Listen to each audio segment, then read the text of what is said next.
This podcast is brought to you in part by PNP Games, your online source for everything video games. Visit their website at pnpgames.com or at one of their 3 retail locations in Winnipeg, Manitoba.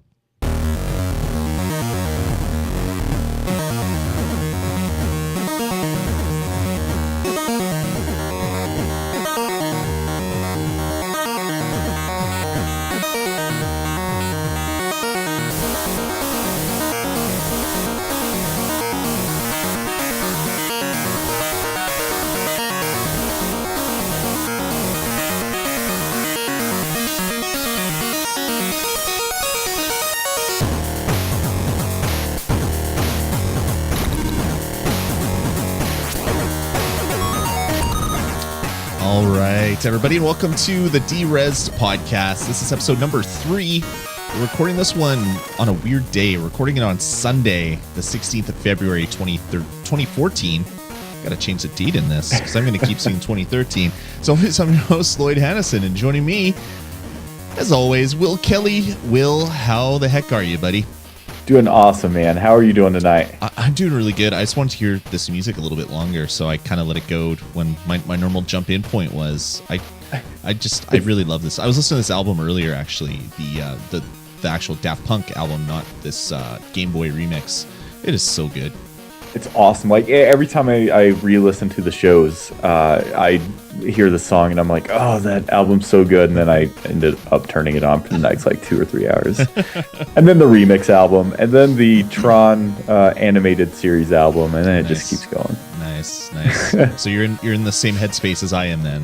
We do the exact same thing. Absolutely. And even like when we're doing the live show, I just want to keep rocking out to it. I never want it to end. It's too good. Well, that's awesome. Well, let's let it end so that we can focus on the show. Unfortunately, if we must. Well, let's do this. This is episode 3 of DeREZD. We love what you guys have been saying about the show so far. We want to hear more from you guys, though. Head on over to vgpodcast.com and let us know what you think. You can do that by heading over to the forums, clicking forums in the top bar, by clicking contact us to send us an email, or email us directly at vgpodcasts@gmail.com. Of course, you can call our voicemail line, and if you send us a voicemail, we'll play it in future episode of the podcast and then talk about it, which would be a good thing.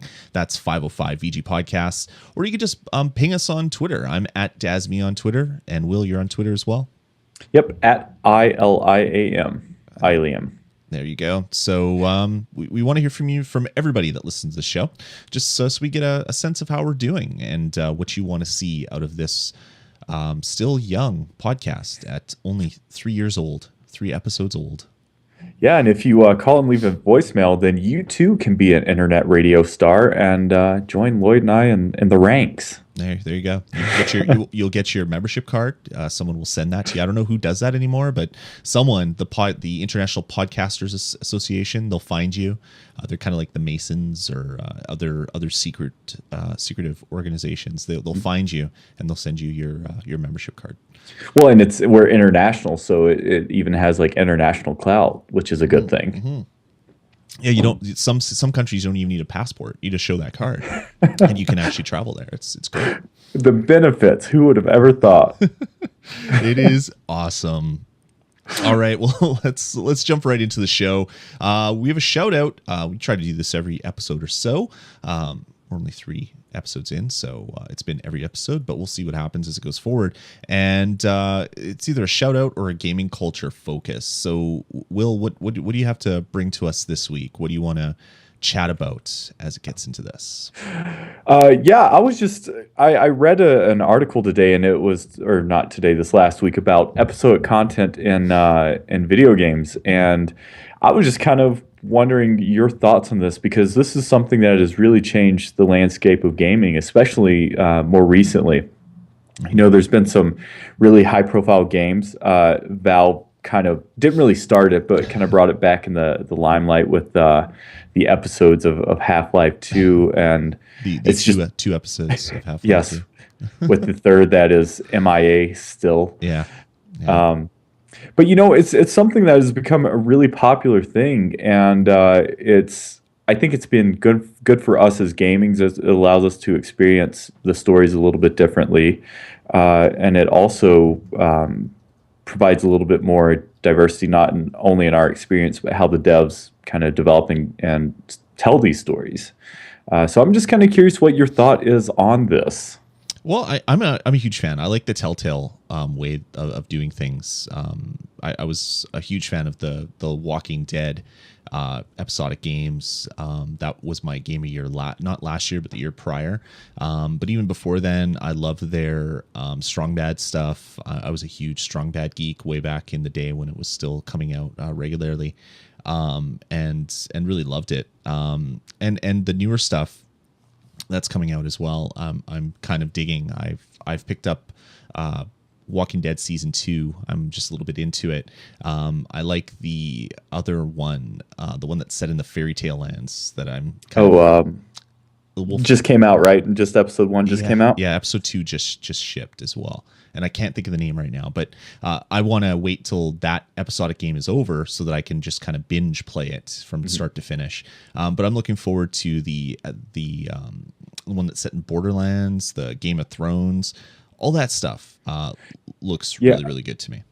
Wolf Among Us, that's the one, right? I keep trying to say that, and then it's like, no, that's Wolf on Wall Street. Because I keep getting confused.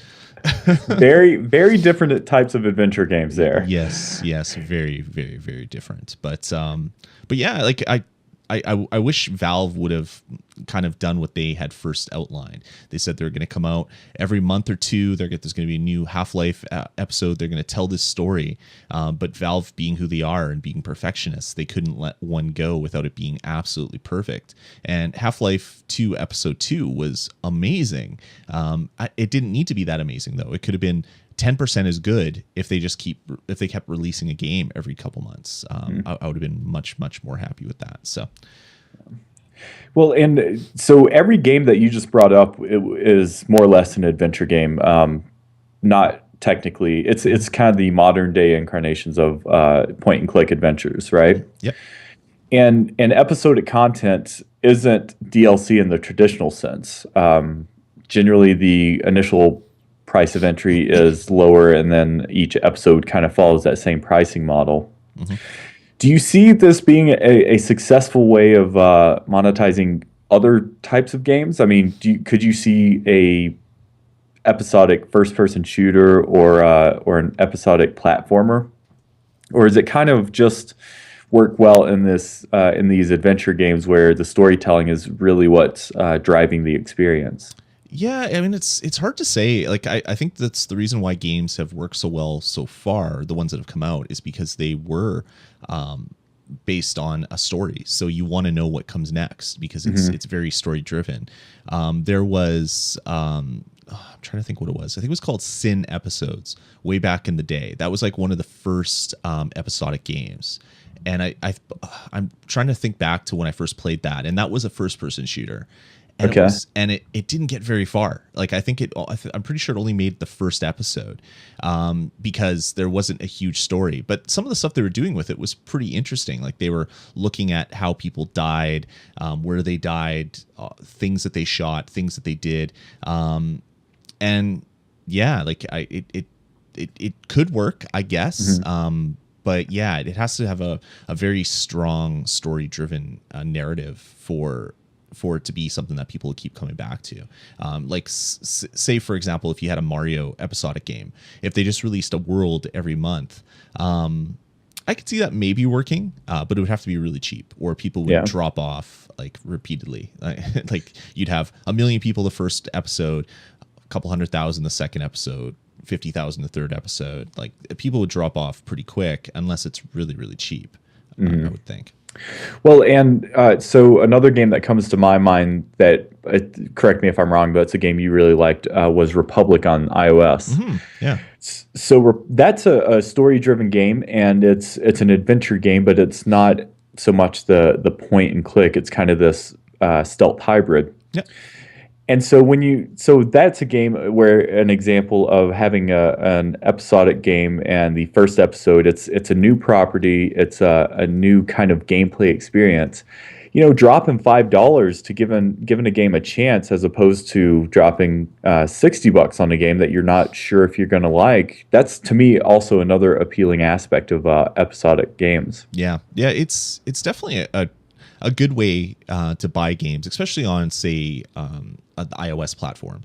Like Republic is probably one of the best ideas, where it's this new franchise being developed by some heavy hitters that have worked on some of the biggest franchises out there. They want to do their own thing. They can't raise $2 million to do this, or $3 million, or $5 million, or $10 million, depending on how big their idea is. But if they could come up with a game and sell you chunks for $5 at a chunk, that would, if they sell enough, hopefully that will be able to get them to the end point of the story. The thing that really concerns me is when you get new games that come out and immediately they sell you the season pass. Mm-hmm. It's like, well, what kind of guarantee does the gamer have that this is actually going to be something that will come out? I'm kind of worried about Republic because they sold really well based on the fact that it was a Kickstarter. So people pre-backed them, so pre-bought this game. So it's not like they spent all this time developing a game and then hoped to sell $500,000 worth of copies. They had this big chunk of money up front. Mm-hmm. And then they released it as just one episode. So it wasn't the full game. It was just a small little chunk, which really wasn't how it was planned initially. And then they wanted people to come and buy the $14 season pass if you want to get other copies. Since I backed it on Kickstarter, I got an email on a day saying, by the way, it's free. You can get that season pass for 99 cents today because we can't think of any other reason, any other way to give it to you. So I was like, okay. So I went and bought the season pass for 99 cents. But I'm hoping that they come out and all the episodes come out that they had planned, and that the money that I had spent on Kickstarter went to a good place, not just basically into a big money pit. But yeah, it makes me kind of worry a little bit about some of the franchises that are being touted as coming out as an episodic type experience. Well, and I think Season Pass in general kind of has that concern. I mean, this is an indie developer, so I think for you as a consumer, the risk is higher. Yeah. But an example of a AAA title is I held off on buying the Battlefield 4 Season Pass simply because they were having so many issues and the game was unplayable for almost 2 months. And then they came out and said, we're not going to release any new downloadable content until we fix all the issues. So I was like, well, okay, I'm definitely not going to give you any money now because I don't know when I'll ever see my return on investment. So yeah, it's similar to the Wii U had Batman Arkham Origins. They had the season pass for the story DLC and some other stuff. Well, it's not coming out. They basically came out and said, yep, sorry, this isn't going to happen. Thankfully, they refunded everybody the $20 that they had spent on the season pass. But if this company went under, they could have just easily just escaped with this $20 and you would have got absolutely nothing for the money that you had given them in good faith for something down the road. Yeah. I don't know. I think episodic is a different beast than season passes. I bought a couple season passes for some recent-ish games, and I was always sitting there like, why am I doing this again? Like, what did I buy one for? What is it? BioShock Infinite. And with the hope that the DLC would be something that I wanted. Well, it turns out that the DLC is them going back to Rapture, not exploring Columbia, which is what I wanted. I wanted to explore more of the BioShock Infinite world. So I given them my money in advance for the hope that the DLC in the future would be what I want. Turns out it's not what I wanted. And not that Rapture is a bad place, and it's great, but I spent my time there in BioShock, and I didn't really want to go back there. Although I hear that the actual DLC is actually pretty decent, and even though I have it, I haven't played it yet, so I should probably get on that. But yeah, that was a bit of a risk that I took by pre-buying something that I had no idea what it is. Yeah, and that's exactly right. I mean, hopefully by episode 2, you're going to be invested enough whether okay, do I want this experience to continue or not, as opposed to DLC is much more of a leap of faith. Exactly. Unless you're it's DLC for an episodic game. Yeah, it's even worse for a game like Last of Us, where the season pass gets you 2 multiplayer and then 1 single player story. Well, I just want more of the story stuff, so I couldn't see myself buying the season pass just to get 1 story DLC and a bunch of multiplayer stuff that I would never want. Yeah, which is a bummer. I feel the exact same way, but unfortunately the fact of the matter is multiplayer stuff is a lot cheaper to make than single player. Big time. There's big time. So I get it, but people don't buy Last of Us so they can play multiplayer. Yeah, as cool as the multiplayer was, yeah, that's good. We'll leave it there. Yeah. Awesome.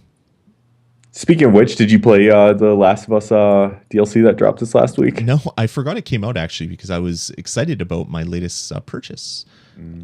So I never played it. Did you? I did not. No, Yeah. I've been too distracted as well. But hopefully, I'll get back to it. I've read good things about it. Yeah, I gotta do that. Actually, I think I might download it after recording this episode and at least get it ready to play at some point, sometime in the future. Cool. All right. Well, that's our thoughts on episodic content. Let us know what you think. Head on over to the forums or shoot us an email. What are your thoughts on episodic content? Do you like it? Do you hate it? Do you see it as a way to potentially rip people off? Do you see it as a good way for developers to fund future, I don't know, game releases? Let us know. vgpodcast.com/forums or shoot us an email. Cool. All right. Well, let's get into our end of line segment. This is what we've picked as the biggest news topic in gaming this last week. And it has to be this, even though I sadly cannot talk about it other than what I've read or heard. I'm a little bit sad about that, but that's okay. Just because it's not something that I've experienced doesn't mean it's not the biggest news item of the week. And that one is Titanfall beta. And Will, you don't like this game at all, I hear. You deleted it from your Xbox One, I heard. I deleted it from my Xbox One. I almost made my Xbox One have a Titanfall out my window because I was so mad at it. No, Lloyd, I must admit, I feel bad for you, but the rumors are true. This game, all the hype has, at least from an initial perspective, is completely justified. This game is amazing, and it is doing a lot of awesome things, and to really sort of not revolutionize, but evolve the first-person shooter genre. But yeah, it was a huge week for Titanfall. So the press has been playing the beta for about a week and a half to 2 weeks now, and their NDA dropped early this week prior to the closed-ish beta that was an invite only happened. So I just want to give you a few of the good and bad points of the beta, and this is actually just from the technical standpoint. So luckily, there had been very little technical issues with the gameplay itself. So servers have been up for the most part. The only random technical issues I'll get to in just a moment. So that side of things have actually been pretty good, which is kind of rare.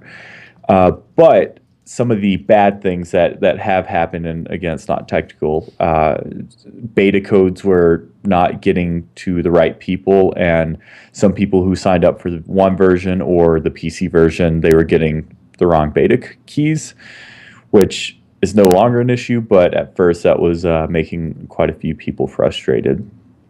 I actually didn't get my beta key until Saturday, so they started giving out betas on Friday midday to afternoon/evening. I'm guessing the testing went really well, Lloyd, because they ended up essentially making it an open beta. So now you can go into the demo section of your Xbox One and just download the game. You don't have to have a special beta key or anything. They've had some random issues on the Microsoft side of that demo showing up for people, but not allowing them to download. I think most of those issues are fixed now, but yeah, it's been that to me was a really good sign, because that to me said that technically things are going really well, and they wanted to stress their systems even more, so they just opened it up to everyone, which that's a good thing. I think there's a little trepidation with this game being an EA game. A lot of people are worried that they're going to have a repeat of Battlefield. But I've read some really interesting thing about the servers. They're going to be able to do server updates without bringing the servers down. So that's kind of unique. I assume they have a rolling server kind of infrastructure set up for that. But yeah, man, it's awesome. They've also, another good thing is they've extended the beta to February 19th. So the technical issues they've been affecting, a certain percentage of people, but I don't think it's the majority of people wanting to play this game. And the fact that they're being so generous to extend the beta for 2 days. It was originally supposed to end on, actually only 1 day. It was originally supposed to end on Tuesday, and now they're extending it another day. Make sure they give people time. So it's just one of those things. It's, Respawn, the developers behind this game, have a very unique agreement with EA, and so they have a lot more freedom than most sort of AAA games have, and they have a lot more say. And I think that is not only, you can see that in the game itself, but you can also see that in the early life of this game's existence, really, when it comes to being released out in the public. And I think some of these things, dropping it to, or opening it up to a open beta was one, extending it to an extra day, and also just being extremely communicative about everything, not only the issues, but also these kind of improvements. So it's really cool. That's just my perspective on as far as the news goes. What do you think about some of those things? Do you think it's good, bad? Do you think it's kind of unique with AAA games these days? Yeah, I've watched some video this week, and I'm just shocked how awesome it looks. I knew it was going to look good, but I thought that since it was going to be a multi-platform 360, PS or Xbox One rather, and PC, that it would be like toned down a little bit. No, it's not toned down at all. It looks flippin' amazing. The thing that really impresses me, I didn't know about that, but the whole server patching without bringing the servers down, that's new, and that's going to be huge. Like, you'd always get emails or see news posts on the different gaming blogs about, like, Game X is going down for 3 hours on the weekend for patching or whatever. It's kind of cool that this one will be able to stay up the whole time while it's doing it. But yeah, no, I'm stoked. I wish I could play it on my PlayStation 4, which is a bit of a spoiler for later in the episode. But yes, I got a PS4. Yeah. So when E3, this game was announced at E3, I think. I don't think it was GDC this year. The hype was just crazy almost instantly. It won so many different awards. And reading the description of the game, I didn't understand it. It to me, it's like, okay, I've seen this and I've done this 100 times before. Mech combat, first-person shooter, fast action, corridor, running, jumping, all these different things. As the time's gotten closer and closer, I've become more educated, just because I'm like, there's got to be something new, something I'm missing with this game. And so as you learn a little bit more about it, you're like, okay, I'm beginning to understand. I haven't experienced it for myself yet, but I feel like maybe there's something special here. It exceeded all expectations as far as the gameplay goes. Sure. I haven't played a Call of Duty type first-person shooter, a fast-paced corridor type shooter, or even Halo for a very long time, and I was a little concerned about the fast-pacedness of it. But the great thing about this game is that Respawn has really taken the time and energy to figure out how can they make this game accessible to all types of players. Yeah. It has this AI in there that allows you to kind of farm kills if you're less experienced, but you still feel awesome while you're doing it. You don't feel like you're kind of cheating the system. Those have gameplay benefits. They cut down the time on your Titan, so that's cool. Everyone gets a Titan no matter what. I think you start off with a 3-minute timer, and the more points you get before it drops, it just keeps whittling away at that time. So no matter how bad of a player you are, you're going to get these Titans. There's so much strategy and so much tacticality to this game. in the Titans especially, even though you're kind of in these hulking beasts, you are vulnerable from not only other Titans but other pilots. So you have to, keep in mind, stay away from the rooftops. You don't want to make it too easy for you to get jumped on. Right. Be on the lookout for cloaked pilots that are running up on you to try to sneak up on you. Wow. It's just it's deep. It looks cool. The just how seamless it is to go from outside, like shooting through windows and door frames, to jumping in this huge hulking beast and towering over the buildings that you were just hiding in. It looks really good. I'm really, really shocked at how well it came off. I saw a lot of videos at E3. I saw a lot of videos, kind of pre-development or earlier, or I guess later development stuff. But all that stuff is like, okay, this is a canned segment. This is a snapshot of this section. Of course it's going to look good. And then you see multiplayer beta, and it's like, okay, this is actually as good as they say. My only problem with it is it doesn't have a single player mission campaign, which I love single player.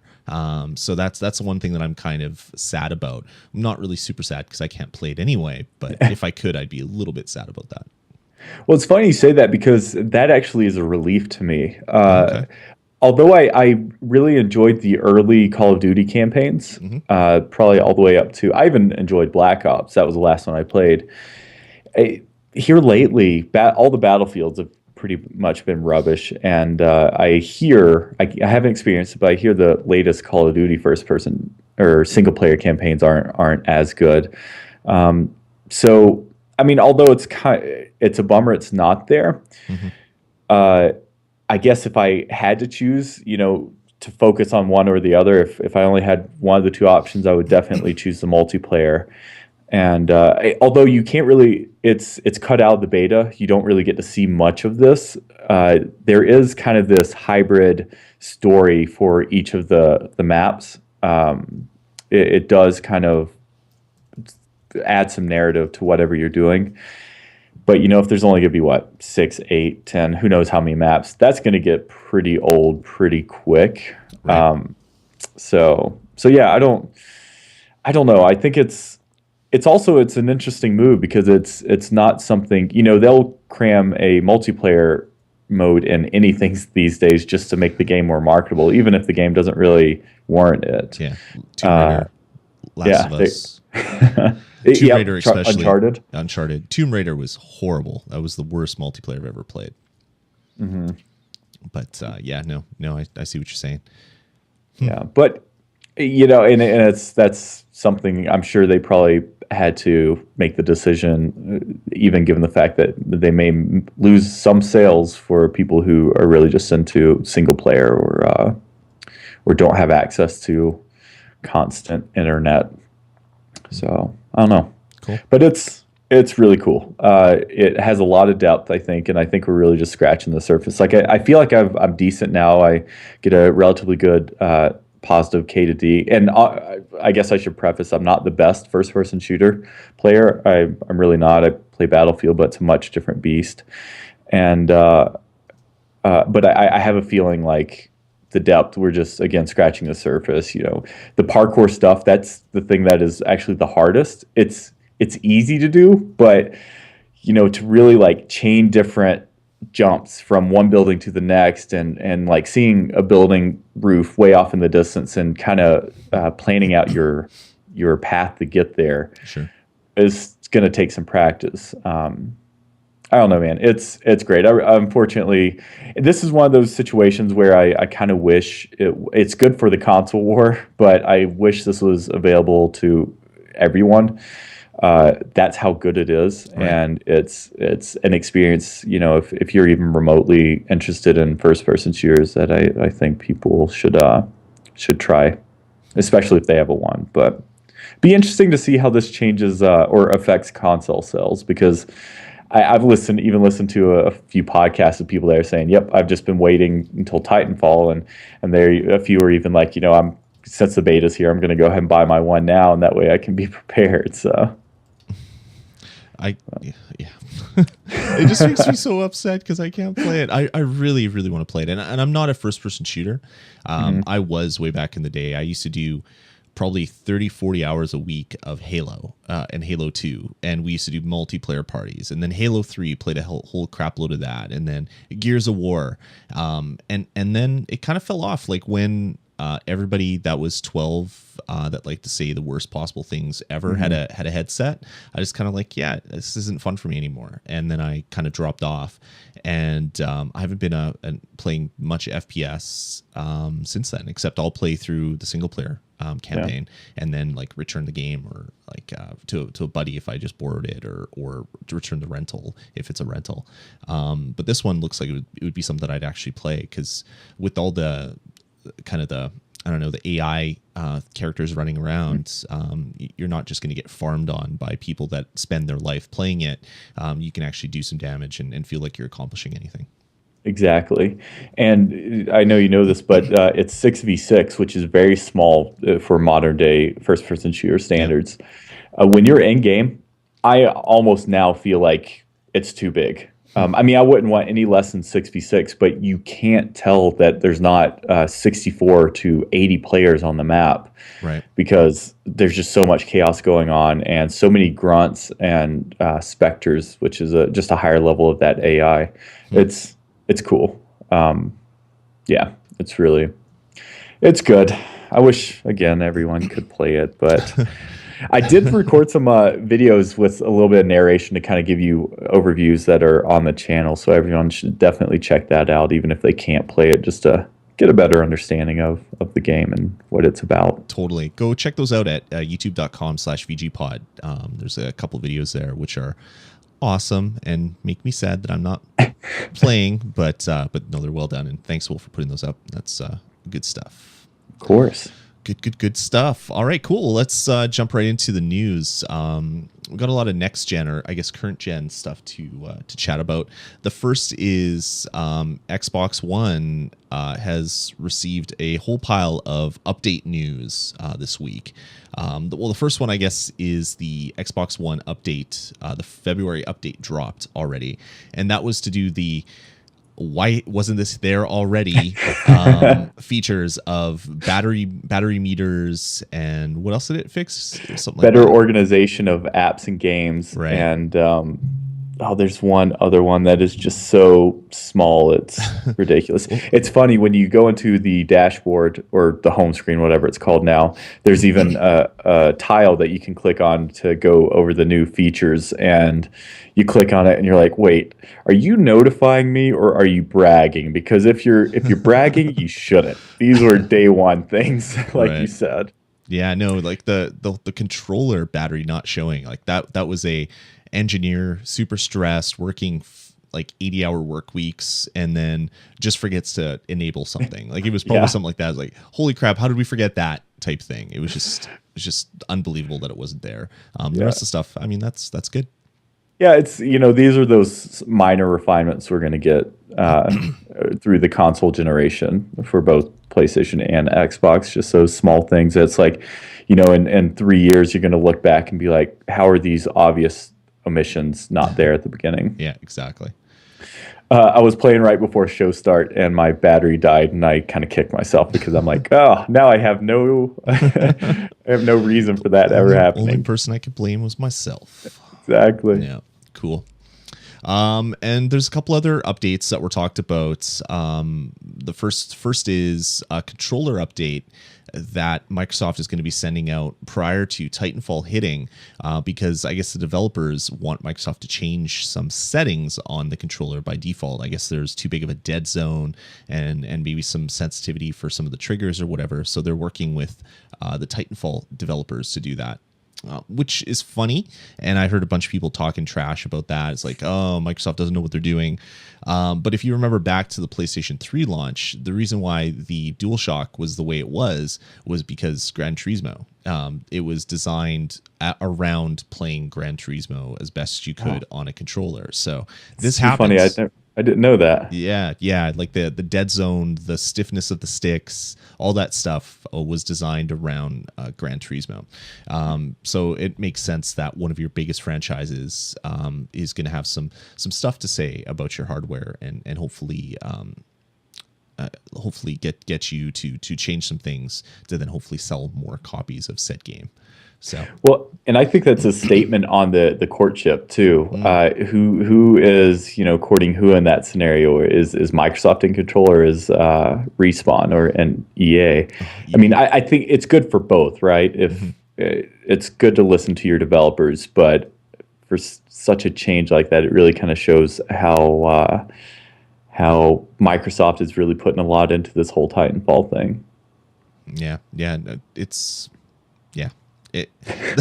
The thing that makes me laugh is the whole rumor about how this whole deal came to be, why it's an exclusive, and I can only imagine the number of zeros that are in that check that Microsoft wrote EA, because like taking away 1 million sales, 2 million, 3 million, 4 million sales on the other console, just because you want to buy the exclusivity. I mean, even if they're paying $10 per potential install base, that's going to be a lot of money that Microsoft is going to be paying to keep the first version of Titanfall an exclusive, because that's the only exclusivity that Microsoft bought was for Titanfall 1, the first one. Yep. And so when the Titanfall 2 is starting to come around, how do you think that conversation is going to change? I mean, Respawn's going to have a lot more leverage when it comes to the sequel, and if the zeros were a lot this time around, then I can't even imagine what they're going to be. If it does happen next time. It'll be, that big money hat that you gave us for the first one, how about you double that and then double it again, and then we'll talk. It's going to be like another Gears of War, right, where Microsoft's going to just keep throwing money at the development studio to keep producing things, and they're going to want to do other things, but it's going to be hard to turn down this big fat check for just publishing a game only on one console. Yeah, we'll see. And last but not least, Xbox One will be getting some multiplayer multiplayer tweaks and a headset accessory, accessories and features ahead of the Titanfall release. So the first one I heard is the headset adapter. That was one huge sticking point to a lot of people that have paid $200 to get a nice headset for their Xbox 360, and just to be told by Microsoft that, yep, sorry, you can't use it with the Xbox One. Microsoft is coming out with a headset adapter, which should work with most headsets that are out there now, even though some of them will require like extension cables because of the way that the microphone works and things like that. But at least Microsoft's coming out with that little adapter, which is a nice thing. Yeah. That's one of those things that really made a lot of people upset. So it's good PR to get that out, and especially prior to the biggest multiplayer launch probably this year for the system. They also announced with that headset adapter a stereo wireless headset that will work with it's a Microsoft branded. It's interesting because this is a week or two after the Sony doing the same thing. Yeah. Sony just came out with what they're calling the Sony Gold headset, and it has like a gold trophy on it. So if you're a trophy collector, and it's just like, that's a weird name for it. But the headset looks really great. Actually, it's wireless. It does wireless voice chat. It looks really great. I want to pick one up myself. And the one from Microsoft looks like it could be good, but it's not wireless as far as I can tell. It looks like it is a wired headset, I believe. But I'd have to double check that. I'm not sure. Yeah, I'm just looking into it. It looks like there's a wire connected to it from the image that's in the story. Yeah. So. Well, I thought it was wired, and the adapters. Oh, I see what you're saying. Oh, so I guess it's wired to the controller. Yeah. That's how it works. That's right. Mm-hmm. Yeah, the PlayStation 4 version is completely wireless, so it doesn't require a wire to go to your controller. Yeah, I think that's because the voice audio is going through the controller, unlike you have Bluetooth going directly to the PlayStation. It also has a controller port, so you can plug like your iPhone. Oh, that's right. You can plug your iPhone headset into there and use it as a headset as well. It's totally open. So I guess I don't know why they would go wireless that way. And the odd thing is it requires a dongle, so you have to plug in a little USB dongle to the back of your PlayStation 4. Which is weird, really? Since it supports Bluetooth for all of the peripherals. It's just that's funny. Yeah, I don't understand that at all. But yeah, I'm really happy that Microsoft decided to come out with an adapter, because I know a lot of friends personally that were just like chomping at the bit. They spent $179 on these really great headphones, and they couldn't use them with the new console, and they're kind of flying off the handle. That's the right move for Microsoft to make. Absolutely. I have Astros that are no longer just a paperweight that I soon will be able to use. Which is a good thing. Definitely. Yeah. The weird thing about the adapter, though, is game audio has to be plugged in to the system.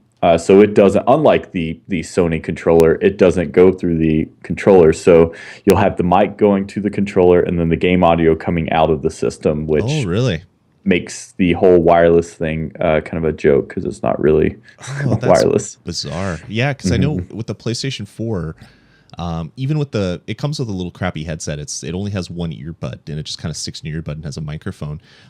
You can go into the settings and you can tell it to send all audio to that headset. So you can actually get no audio on your TV, and everything comes through that headset, which is kind of useful when you're playing late at night. It'll be even better when you're sporting some 5.1 or 7.1 virtual surround sound headphones. It'll sound a little bit better than that tiny one earbud thing that came with the system. Definitely. Cool. So yeah, that's our Xbox One explosion of news. So hopefully everybody out there that wants an Xbox One has gotten one. Let us know what you think. Head on to the forums. Let us know what you love about the Xbox One. All right, next up. Okay, sorry. No, I was just going to say, yes, some unfamiliar listeners might think we're Xbox fanboys until you get to this next item of news here, which may trump all the news before it on the Xbox. Yeah. So the NPDs came out for January, and NPD is a company that tracks all the sales in the US. So it only tracks US sales, and it doesn't track all the sales. It tracks all the sales from places where they can actually get numbers out of. So there's a lot of places that don't factor into here. For game sales, anything digital usually doesn't factor into here unless the companies are giving those numbers up to the NPD. But some interesting stuff came out from the US sales for January, and that was that the PlayStation 4 doubled essentially the sales of Xbox One in January. And this is only in the US. So I've heard a lot of people, or I read a lot of comments to these blog posts, and they're like, well, of course it's going to sell more. It launched in 53 countries instead of 13, which is totally not accurate at all, besides the fact that NPDs only cover the US numbers. So that is huge, and that is the reason why I had so much problems getting a PlayStation 4. I've been trying for 2 months pretty much. Every time that there was shipment coming in or days, rumors, going down, trying to see if they had them. No one had them, yet I would see Xbox One sitting on the shelf. So I'm curious to see what happens after Titanfall comes out, though, because I think that is going to be the killer piece of software that is really going to start pushing Xbox One consoles. Yeah, but it's for the current discussion, it's huge. Yeah. So like you said, I also can find an Xbox One in almost any retailer I go to, and I've been able to since Christmas or before. Yeah. The fact that they were able to outsell them 2-1 for the month of January, and I have seen a handful. I mean, I actually saw my first console sitting on a shelf last week, and it was the first PlayStation 4 console I'd seen. Mm-hmm. I checked the next day, Lloyd. I forgot to tell you this. I couldn't find another one in the state again. Oh, wow. So it took a day to sell them out, and the fact that they're pushing these things out and selling as many as they get out on the shelves is just insane. And it really kind of, I think that's saying a lot about the current state we're in this quote unquote war. Well, totally. The demand. It's crazy. Like when I got my PlayStation 4, it was I got a text from a listener, actually, a local guy who listens to some of the shows, and he sent me a text saying, "Hey, Future Shop has some available." So I logged in immediately to Future Shop, and I saw that they had some on 2 of the 3 Future Shop locations in Winnipeg, and only 2 of them had stock, but they were available for in-store reservation. So I immediately went and reserved one at one store and reserved one at the other store. 5 minutes later, the other store says, "No, sorry, we were unable to reserve your console." It's like, crap. Okay, this must have been a glitch or something. But 10 minutes later, I get another email from the other one saying, "Yep, congratulations, your order's on hold for you. It'll be held for 24 hours." It's like, no way.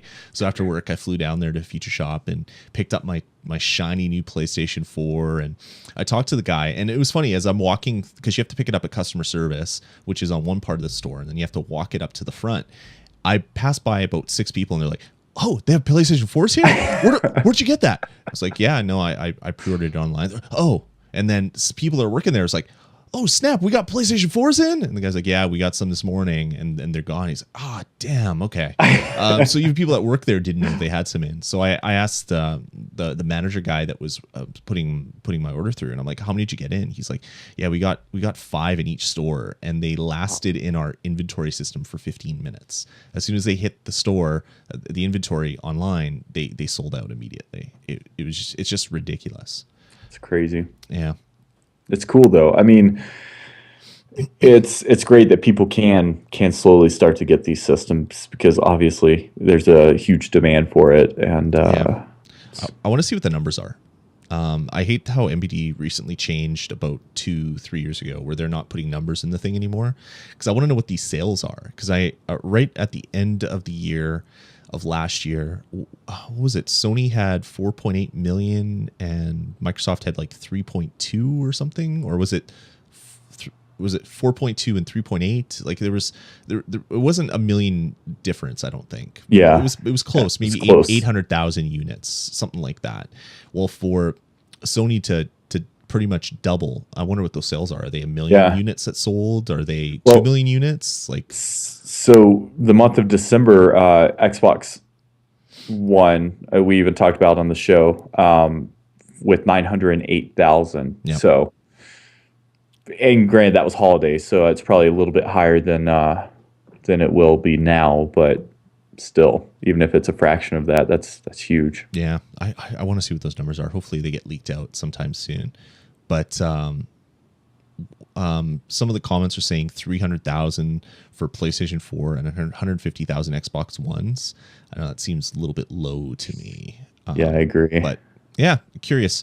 And it's awesome just to see these consoles sell. I was kind of worried that when this new generation would hit, that it just wouldn't fly off the shelf, that it would be hard for these people to sell these $400 and $500 pieces of machinery to people, and then you get game developers see that and they're like, "Oh crap, what are we going to do here now?"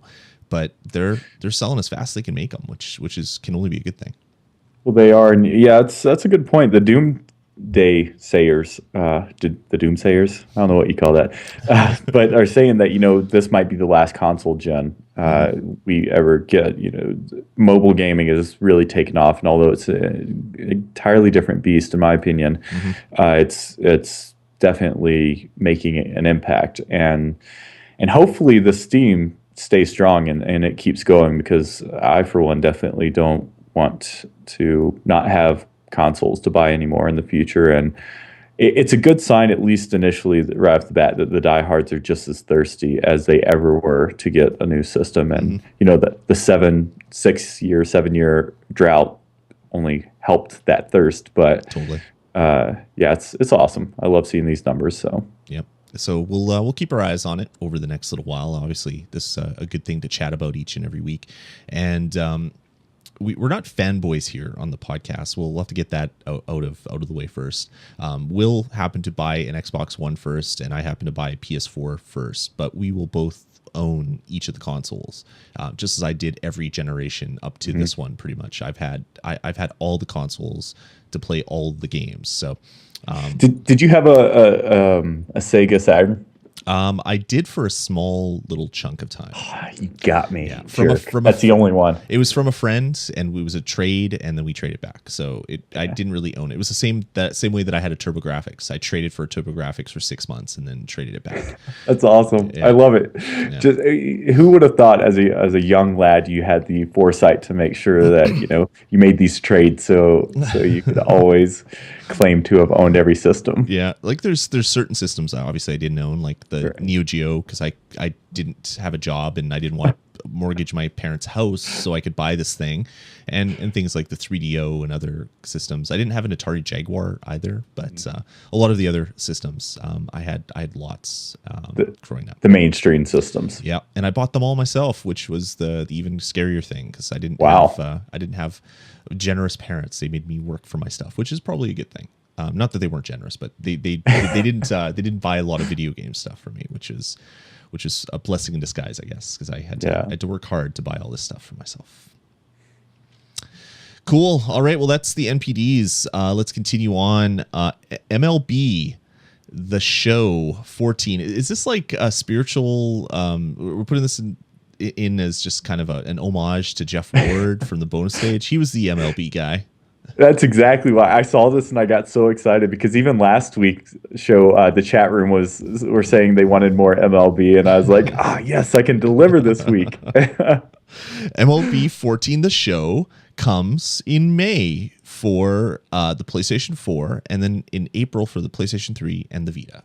So if you're wanting to get your MLB on, you can soon. I won't. Just like I didn't when Jeff was on the show, I still won't now. Although it does look very pretty on the PlayStation 4. Yeah, unfortunately, this might be all the MLB news that I can provide to the show too, because I also won't be getting it. But yeah, I agree. The screenshots look gorgeous. do you play sports games at all? I'm not against them. Yeah. I generally don't, though. I was really close to picking up Madden this year, and that was just because I got into Football Fever a little bit more than normal. But yeah, not really. Yeah, me neither. I don't. I buy NHL probably every 2 or 3 years, and that's about as far as I go. See, that's smart, because most sport game fans, buy the same game essentially every year. And not to say that they don't make improvements, but those are games that are just hard to really evolve each year.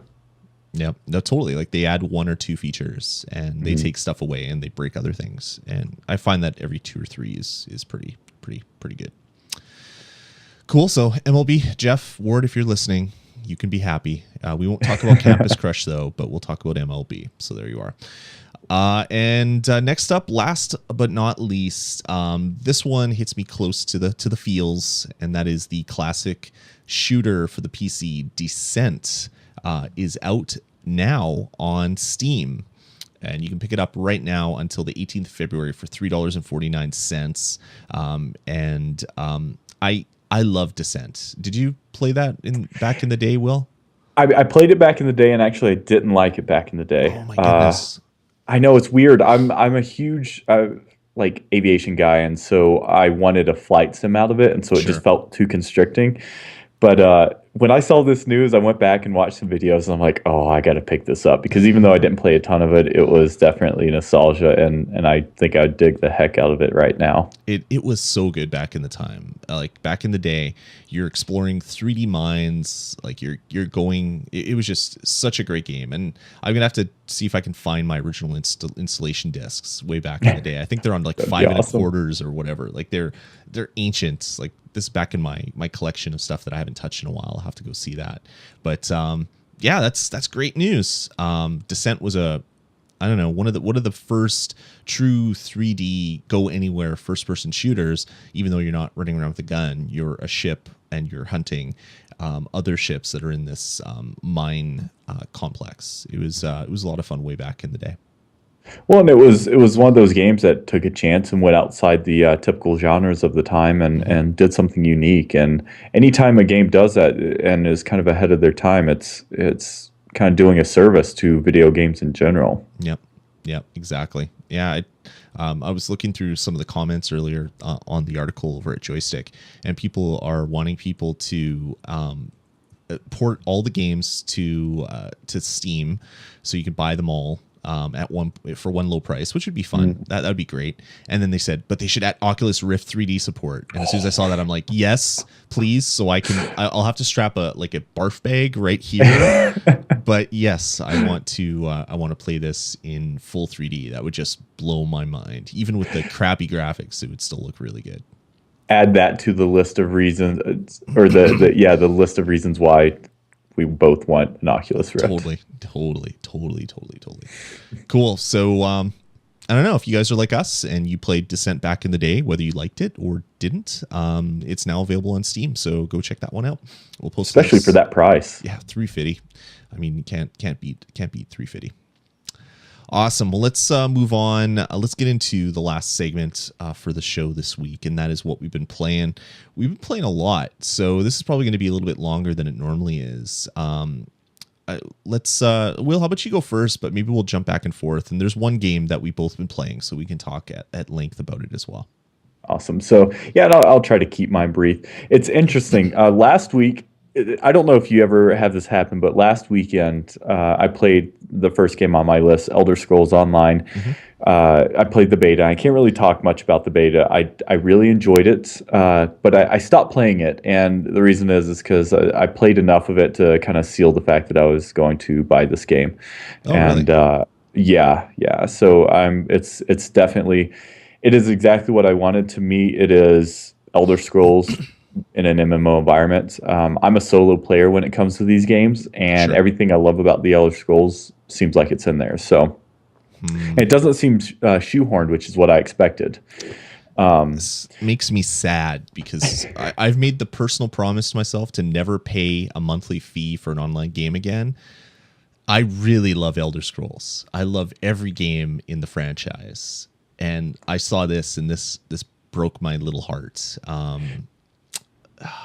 Well, maybe what you can do, because there is quite it seems like you can play it single player, and there's a kind of a main quest like most of these have. And so what you can do is wait a little bit after release and see how long the main quest lasts. And then you buy the game, you power through the main quest, see if you can get it done in a month, and then you don't pay any extra, and you still stay with your. That's one. My other trick. I'm gonna wait till it becomes free to play.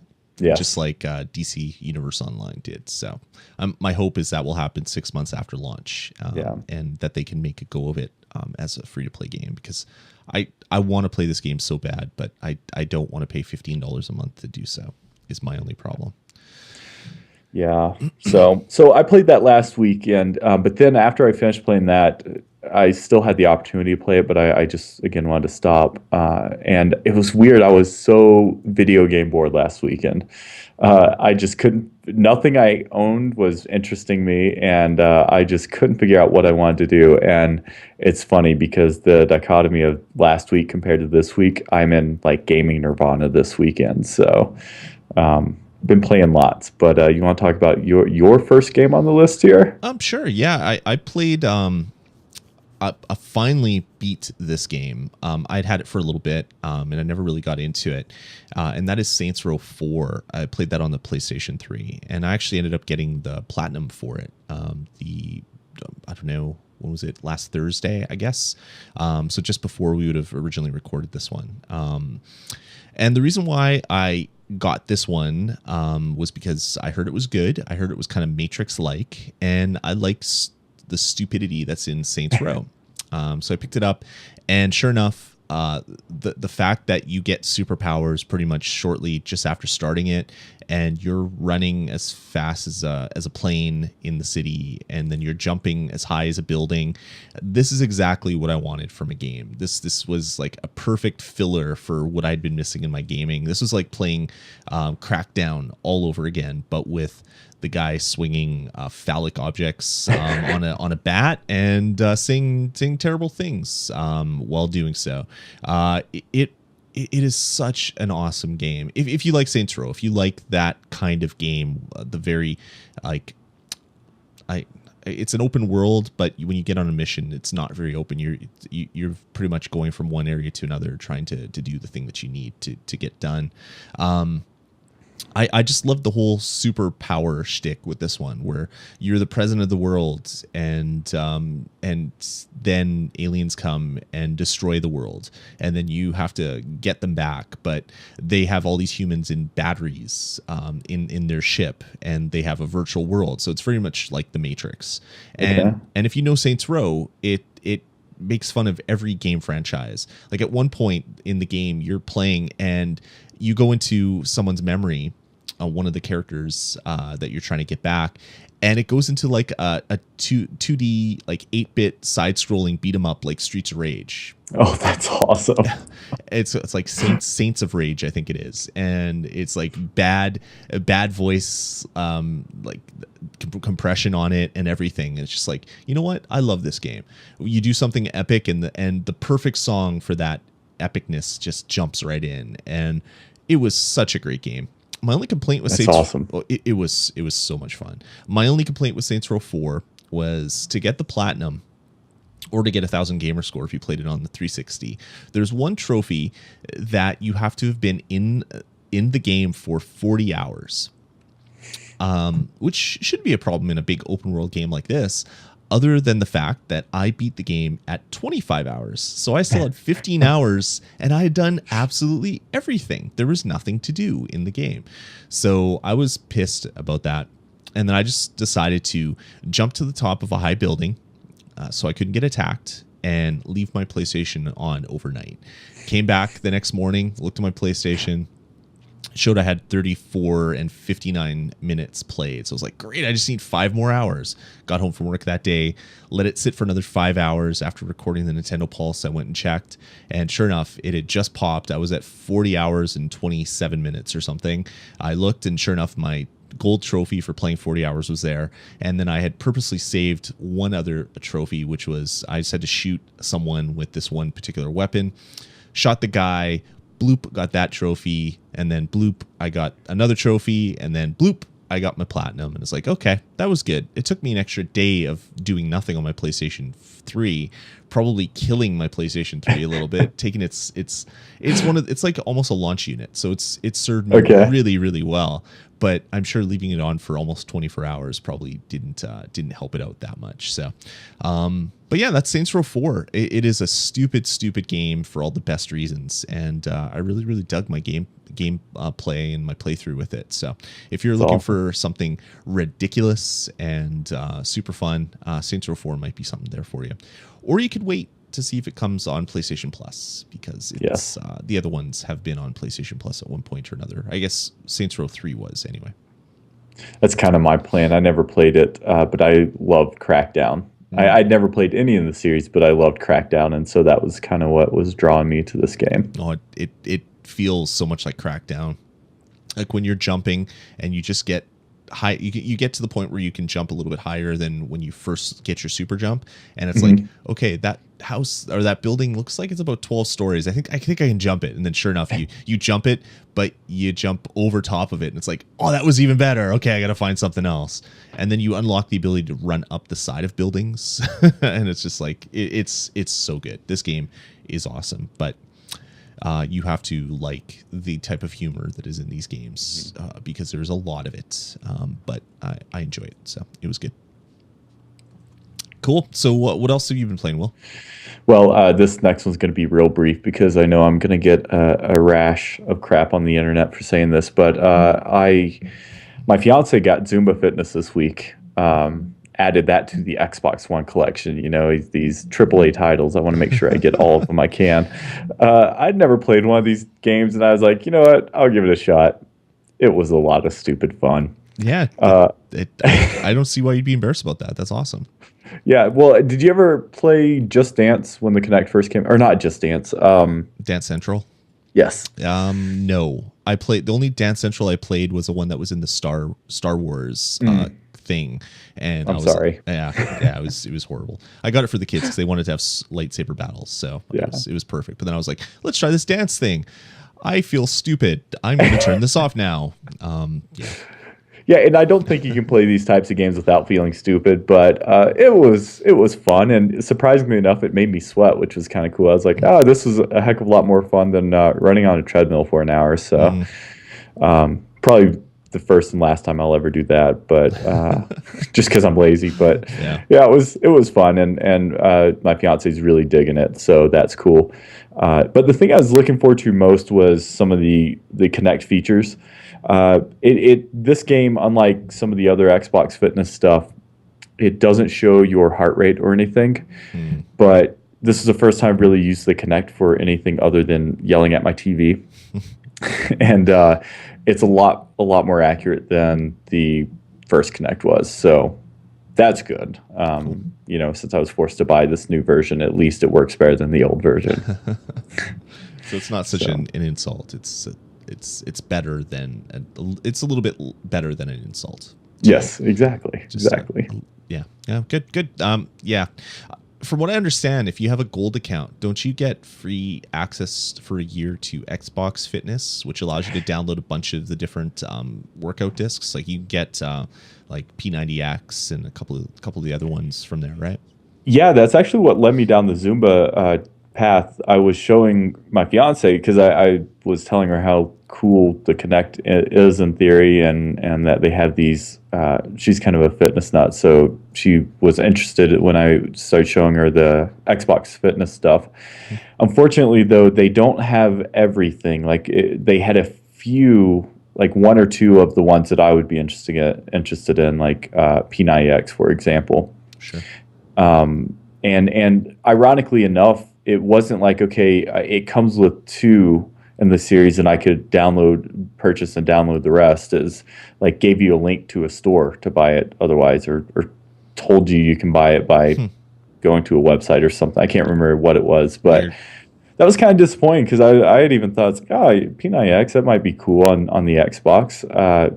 But yeah, I didn't end up trying any of those. But yeah, you do get that free with the system. And they did have some stuff, and not to be sexist, but more geared towards women. They're stuff that my fiancés be interested in. They actually had full sets of workouts, a few of them on there, but just not anything that I was interested in. Cool.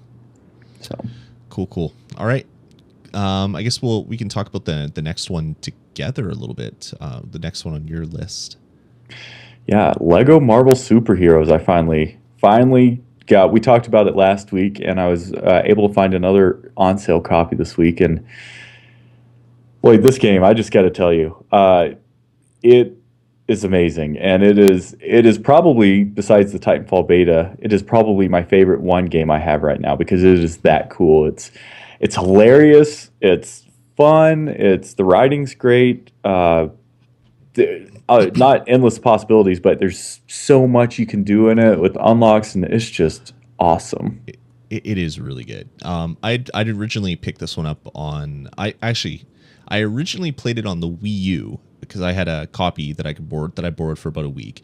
Played 1.5 missions, so I didn't get very far in it because there was just so much going on at that time. So I had to get rid of it. Then I picked it up on sale for the PlayStation 3. It was on sale for $25. So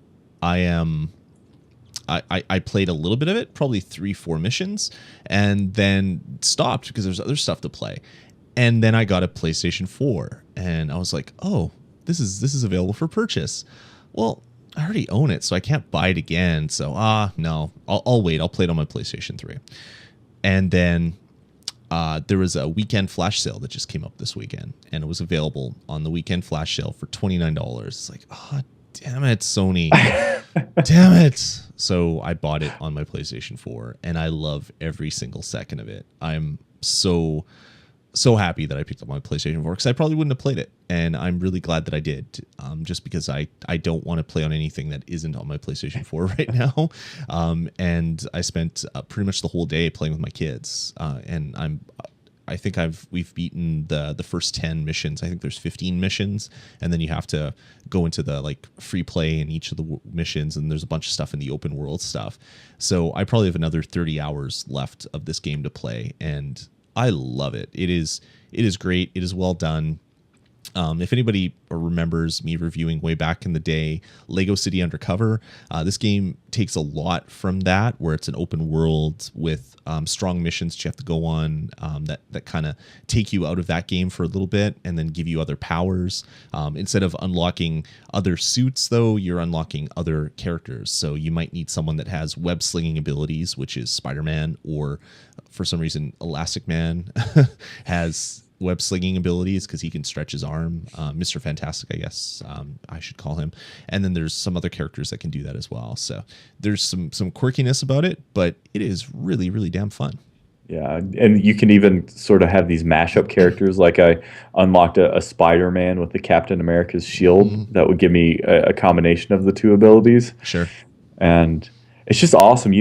I kept hearing that this is the greatest Marvel game ever, and I'm a Marvel fan, but not a huge comic book Marvel guy.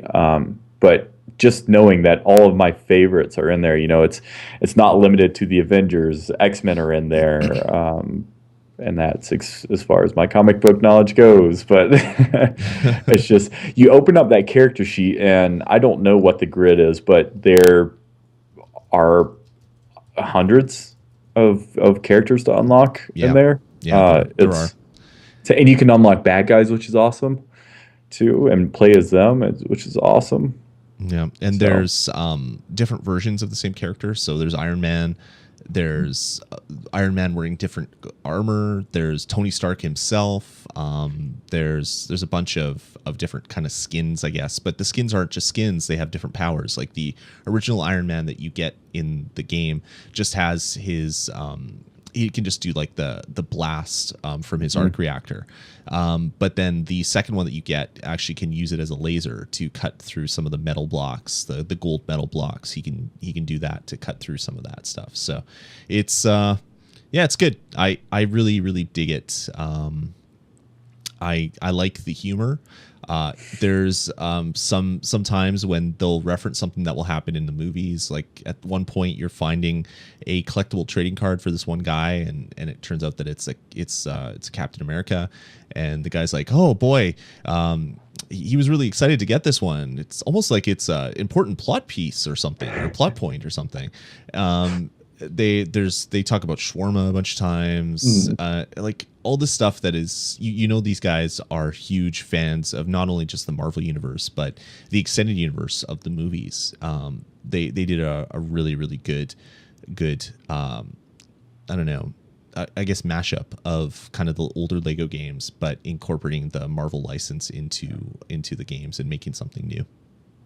yeah, and the humor is just the writing is so awesome. I recorded a clip the other day. It was just a cutscene because it cracked me up. It was Spider-Man calling Hawkeye Legolas, and I just almost lost it. Yeah, it's great, and it's like the first time you see Thing, he's like, "Okay, well, let's go," and he's like, "All right, it's close." It's like, no, just hold it. And so he doesn't get to say it's clobbering time. And then after you beat the mission, you get the achievement. It's clobbering time. So finally, clobbering time comes up. So there's little things like that where they kind of make fun of themselves almost. Like if you have a co-op team where you have who do you have? You have Human Torch, and Captain America. You get an achievement called Deja Vu or something like that. Well, it's because they played. They're both the same actors that played both parts. So if you watch the original Fantastic Four movie or you watched whatever, it's like, all right, okay, that kind of makes sense. That's cool. There's a lot of little things like that, and there's a lot of humor that makes my kids laugh. But also makes me laugh for totally different reasons. So that's how you know it's a really good game. And the fact that Hulk, one of his moves is where he grabs a guy and starts beating him in the ground, just like how he did it to Loki. My kids will laugh every single time they see that, which is awesome. That makes two of us, or more than that, but I laugh too. Cool. So yeah, I'm gonna keep playing this one until I beat it. I think I might even go after the platinum and make this my first PlayStation 4 platinum, because I'm having so much fun with it. There you go. It is good. We could have a race. I could race to 1,000 gamer points, and you could race to platinum and see who wins. Although you're much further than I am at this point. Cool. And I don't have the distraction that is Titanfall either. It's true. Yeah, we could try. Cool. All right. Next up, as you guys heard, I got a PlayStation 4, so I've been playing a lot of the a lot of the PlayStation Plus freebies that I got. So nothing super huge that I want to talk about. I was playing some Assassin's Creed 4, which was good. I did the cross buy since I already own it for the PlayStation 3. I paid the $10 to get on the PlayStation 4, which is pretty good. But I did grab a copy of Knack, I didn't buy it. I got it for on loan for a bit. And I played this one yesterday, and I beat it yesterday. I basically played it all day because I had nothing lined up, and this was like the first day that I've had nothing to do on a weekend. It was beautiful. So I basically spent about 8 hours playing the game Knack. And well, originally when I started playing it, it's like, okay, this is okay. This is nice. I could see why people kind of liked it. It was kind of boring, kind of bland, blah, blah, blah. After about the second world, it gets really, really interesting. And it gets, the levels get a little bit more diverse. You're still kind of doing the same thing, but at least the environments you're going in are different. Nat gets different powers. I really kind of dug it. It was a short game, like I said, about 8 hours. I ended up playing on easy, which was an accident. I played through initially on hard. I got past the first couple missions, and it was just getting annoying. Like you would come to a battle and you would die, and then you'd replay that battle and die, and replay the battle and die, and replay the battle and win, and then get to another battle and they would kill you, and you'd have to replay the first battle over again. And I was like, you know what, screw this. I'm not going to have any fun if this continues. So I went back and I meant to select normal, but I hit up just before I hit X, and I was like, oh, easy. All right, well, I'll see. I'm probably not going to play. I'm not going to beat this game anyway. So I played it, and sure enough, I beat the game and didn't get any achievements because there's no trophy for beating it on easy. It's like, damn it. Now I got to go back and maybe play it again, but I probably won't. But it was a fun game. I pretty much streamed my entire playthrough throughout the day, which made me really upset that Twitch doesn't save the videos that are streamed from PlayStation 4. Even though I have it turned on my Twitch account for when I do this type of stuff, it doesn't do it for PlayStation 4 at all. That was really sad because it would have been cool to hold that as my first complete playthrough of a game on the PlayStation 4 that I live streamed. That would have been really kind of awesome. But yeah, I don't know. I love the controller. I love Vita Remote Play. The fact that I was telling Will before, my PlayStation 4 was off just before we started recording, and I turned it on with my Vita, and then I started playing Lego Marvel Superheroes. It works really good. I can't remote play out of my house for some reason. I'm not sure what that reason is. It's not my router, because if I connect directly to the internet, I still have that problem. So I don't know if it's an account issue. I have no idea what it is. But yeah, within a couple button presses, I'm playing Lego on my Vita, which is great. So I wake up, I pick up my Vita, play some games, go have a coffee. It is a kind of the killer feature, which is kind of funny because even though I'm trying to stop it from this. I accidentally got to a cutscene. Okay, there it is. I'm going to stop it now. The PlayStation 4 is cheaper than the Xbox One. It's $100 cheaper. But the Vita is $150 or $179 or $200 if you don't get it on sale. So the PlayStation 4 is $100 more expensive because the Vita is almost a necessary thing for me. It is such a great little feature to be able to just flip it on and play games while you're somewhere else in your house. And it works really well. I'm sure once I start getting to some points where games require both trigger buttons and hitting the analog sticks in, that is where it's going to be a bit of a problem, because how it works is on the back of the Vita, there's that touchpad, and it says if you touch near the top, those are your second triggers, your L2 and R2, and if you hit near the bottom, those are your L3 and R3. So it's going to be really weird, especially if you're playing a first-person shooter. So you have to, I don't know, like do your melee or switch or throw grenades just by touching the back of the screen. I don't think that's going to be too good, but yeah. But for games like Assassin's Creed and Lego, it's been good so far. That's cool. I mean, I am so jealous of that feature.